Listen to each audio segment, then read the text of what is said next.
वचन में जाएंगे। पिछली बार का वचन याद है किसी को?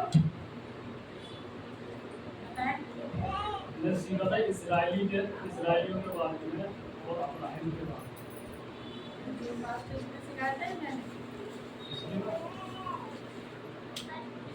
पिछले हफ्ते का बताया ना। तो हमने पिछली बार सीखा था इस्राएलियों के बारे में, है ना। उनके लिए परमेश्वर क्या करता है? रास्तों को निकालता है ना, रास्तों को खोलता है। तो परमेश्वर हमारे लिए क्या करता है? रास्तों को खोलता है। ये हमने पिछली बार सीखा था। लेकिन आज हम सीखेंगे जो कि हमारे लिए, देखो हर वचन बहुत ज़रूरी है, लेकिन हम सीख के भूल जाए तो कुछ भी हमारे लिए लाभ ही नहीं है ना। अगर हम वचन सुनेंगे, सीख के और फिर भूल जाएंगे तो कभी भी वो वचन का फायदा हम अपने लाइफ में उठा नहीं पाएंगे, है ना। तो पिछली बार इस्राएलियों के जीवन से हमने क्या सीखा था कि वो बार बार क्या होते थे? भटकते थे, लेकिन परमेश्वर उनको क्षमा भी करता था, लेकिन उनको क्या करता था? दंड भी देता था। इसलिए हम अपने आप को क्या करें? परमेश्वर के अधीन करें और जो परमेश्वर चाहता है वैसा अपने आप को बनाएं। तो आज हम यही सीखेंगे कि कैसा परमेश्वर चाहता है कि हम बने। हालेलुया।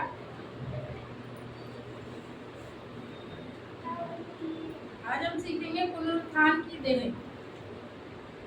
दो प्रकार की देह होती है, किसी को पता है? एक देह, अच्छा कि आप लोगों के नॉलेज में, आप लोगों के जानकारी के अनुसार कितनी तरीके की देह होती है?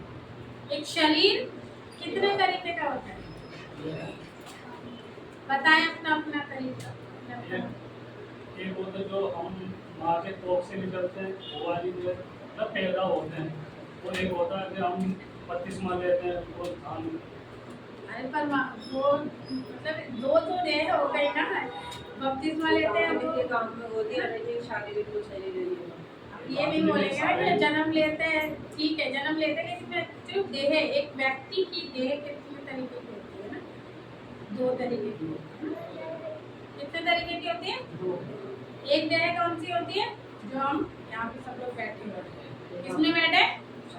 देह में बैठे, देह में ना, शरीर में है ना। और एक देह कैसी होती है? आत्मिक। तो यहाँ पे हम सीखेंगे कौन सी देह है जो जीवन को पाएगी। कौन सी देह पाएगी जीवन को? जो पुनरुत्थान को प्राप्त करेगी वो देह कौन सी है? आत्मिक देह, है ना। जो शरीर के अनुसार नहीं है, बल्कि वो कौन सी देह है? हम यीशु मसीह के विषय से हम जान सकते हैं। यीशु मसीह ने पहला उदाहरण अपने ही जीवन से दिया कि कैसे यीशु मसीह क्या किए? अपने आप को बलिदान किया। शरीर में आए थे वो, किसमें आए थे? शरीर में। उनको जन्म लेना पड़ा, क्योंकि जीवन का नियम परमेश्वर ने कैसा बनाया था? इसी तरीके से बनाया था। इसीलिए पहले उन्होंने जन्म लिया, वो बड़े हुए, और उसके बाद उनकी देह क्या हुई? क्रूस पर चढ़ाई गई। यीशु मसीह हमारे लिए मारे गए, गाड़े गए, और फिर तीसरे दिन जी उठे। कौन सी देह थी वो? स्वर्गीय देह, है ना। कौन सी देह थी? स्वर्गीय। तो यीशु मसीह बिना वस्त्र के थे क्या? वस्त्र पहने थे उन्होंने, वो बिना वस्त्र के नहीं थे। हालांकि परमेश्वर ने मनुष्य को जब बनाया था बिना वस्त्र के बनाया था, लेकिन उनकी बुद्धि ऐसी थी कि उसमें पाप नहीं आता था, और उनको उस चीज का ज्ञात नहीं था कि अगर कोई नंगा है तो उससे पाप की सोच आए, है ना। तो लेकिन जब पाप आया तब उसके बाद में क्या करे? वो एक दूसरे को देख के क्या करने लगे? भागने लगे।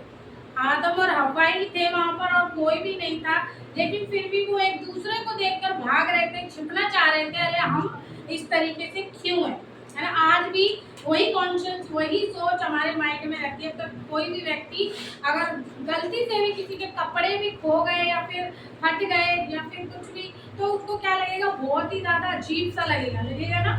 क्योंकि एक जो वस्त्र जो है, क्या होता है जब वस्त्र नहीं होता तो उसके लिए लोगों को अजीब सा लगता है, क्योंकि उसकी सोच में वो चीज आ चुकी है ना।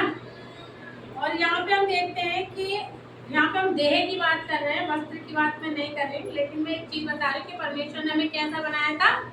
अपने जैसा बनाया था, लेकिन वस्त्र नहीं बनाया था, लेकिन जब यीशु मसीह मुर्दों में से जी उठे तो वो श्वेत वस्त्र पहने थे। कैसा वस्त्र था वो? श्वेत वस्त्र। और कैसी देह थी वो? स्वर्गीय देह। हालेलुया। मैं पढ़ती हूँ और उसके बाद में कोई भी एक जना पढ़े, अगर किसी को भी तो मिल जाएगी। चलो निकालते हैं। पहला कुरिन्थियों 15 का 35 से लेके हम लोग पढ़ेंगे 45 तक, 35 से 45 तक पढ़ेंगे। उसके बाद में फिर हम आगे जाएंगे। कोई भी पढ़े जोर से एक जना। पहला कुरिन्थियों पहला कुरिन्थियों 15 का अब कोई यह कहेगा, मुर्दे किस रीति से जी उठते हैं और कैसी देह के साथ आते हैं।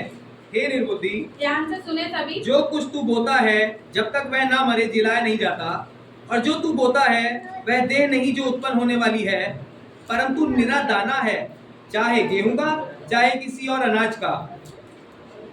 परंतु परमेश्वर अपनी इच्छा के अनुसार उसको दे देता है, और हर एक बीज को उसकी विशेष दे।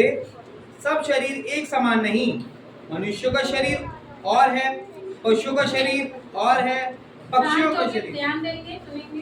पक्षियों का शरीर और है, मछलियों का शरीर और है। स्वर्गीय देह है, पार्थिव देह भी है, परंतु स्वर्गीय देहों का तेज और है और पार्थिव का और। सूर्य का तेज और है, चांद का तेज और है, तारागणों का तेज और है, क्योंकि एक तारे से दूसरे तारे के तेज में अंतर है। मुर्दों का जी उठना भी ऐसा ही है। शरीर नाशवान दशा में बोया जाता है और अविनाशी